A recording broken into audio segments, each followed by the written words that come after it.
I told you this will happen. अगर आपने मेरा लास्ट शॉर्ट वीडियो देखा हो जिसमें फ्रांस ने फिलिस्तीन को ऑफिशियली स्टेट के रूप में रिकॉग्नाइज करने का अनाउंसमेंट किया था, तो मैंने वहाँ क्लियरली कहा था कि यह डिसीजन दूसरी कंट्रीज पर भी प्रेशर क्रिएट करेगा।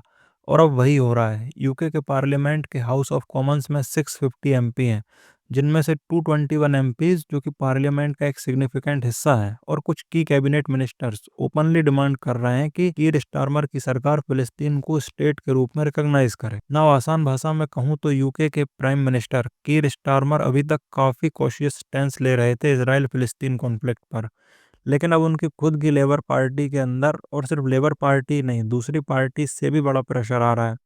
221 एमपीज जो लेबर, कंजर्वेटिव्स, लिबरल डेमोक्रेट्स और दूसरी पार्टी से हैं, इन सभी ने एक लेटर साइन किया है जिसमें उन्होंने कहा है कि यूके को फिलिस्तीन को ऑफिशियली स्टेट का दर्जा देना चाहिए, और ये स्टेप यूएन जनरल असेंबली के सितंबर सेशन से पहले ले लेना चाहिए। और सिर्फ एमपीज ही नहीं, कैबिनेट मिनिस्टर्स जैसे वेस स्ट्रीटिंग, शबाना महमूद, ये लोग भी कैबिनेट मीटिंग्स में इसके लिए काफ़ी पुश कर रहे हैं। तो ये कोई छोटा सिंबॉलिक डिमांड नहीं है, ये एक एक्टिव पॉलिटिकल मूवमेंट है जो स्टारमर के स्टैंस को डायरेक्टली चैलेंज कर रहा है।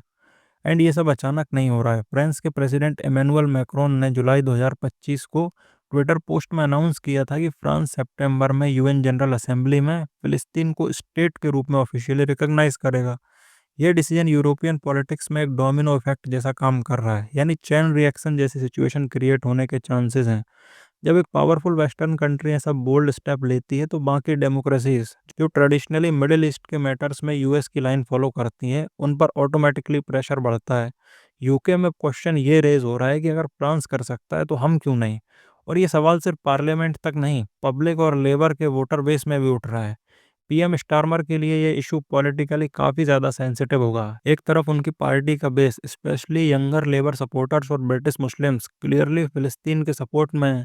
दूसरी तरफ इसराइल के साथ यूके के ट्रेडिशनल टाइज हैं, और यूएस यूके अलाइनमेंट का प्रेशर भी है, क्योंकि ट्रंप एडमिनिस्ट्रेशन जिसके secretary of state Marco Rubio ने फ्रांस के मूव को रैकलेस कहा है, फिलिस्तीन रिकॉग्निशन के खिलाफ हैं। और फिर डोमेस्टिक ऑप्टिक्स, अगर अभी स्टारमर फ़लस्तीन की रिकॉग्नाइज़ करते हैं तो उन पर ये इल्ज़ाम लगेगा कि वो फ्रांस या इंटरनल पार्टी प्रेशर के आगे झुक गए। तो ये एक टाइट रोप वॉक बन चुका है यूके के लिए। और अगर आपके मन में सवाल आ रहा हो कि भारत का क्या स्टांस है फ़लस्तीन को लेकर, तो देखिए भारत ने 1988 में फ़लस्तीन को रिकॉग्नाइज़ किया था, लेकिन रिसेंट ईयर्स में इसराइल के साथ स्ट्रेटेजिक डिफेंस और टेक पार्टनरशिप बढ़े हैं हमारे। तो अगर यूके जैसे देश भी ओपनली फ़लस्तीन को रिकॉग्नाइज़ करते हैं और यूएन में वोटिंग होती है, तो भारत के सामने एक डिप्लोमेटिक बैलेंसिंग एक्ट होगा। रिकॉग्नाइज़ भी करना है और इज़राइल के साथ रिलेशंस भी मेंटेन रखना है।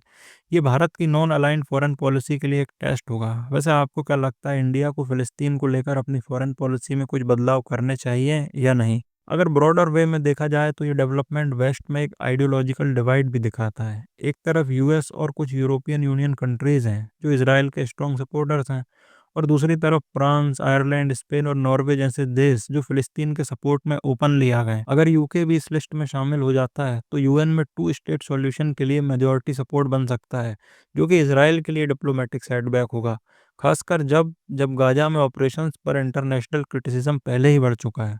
तो नेक्स्ट यूएनजीए सेशन में फ़िलिस्तीन का स्टेटहुड एक हॉट टॉपिक होने वाला है और सबकी नज़रें इस पर रहने वाली हैं। But for now it will be interesting to see कि स्टारमर का डिसीजन क्या होगा, और इसका असर सिर्फ लंदन तक सीमित नहीं होगा। ये एक लार्जर वेस्ट एशिया नैरेटिव को इम्पैक्ट करेगा। So this was from my side. आपके क्या थॉट्स हैं? Do let me know in the comment section. Thank you for listening. This is Harsh Gurjar signing off.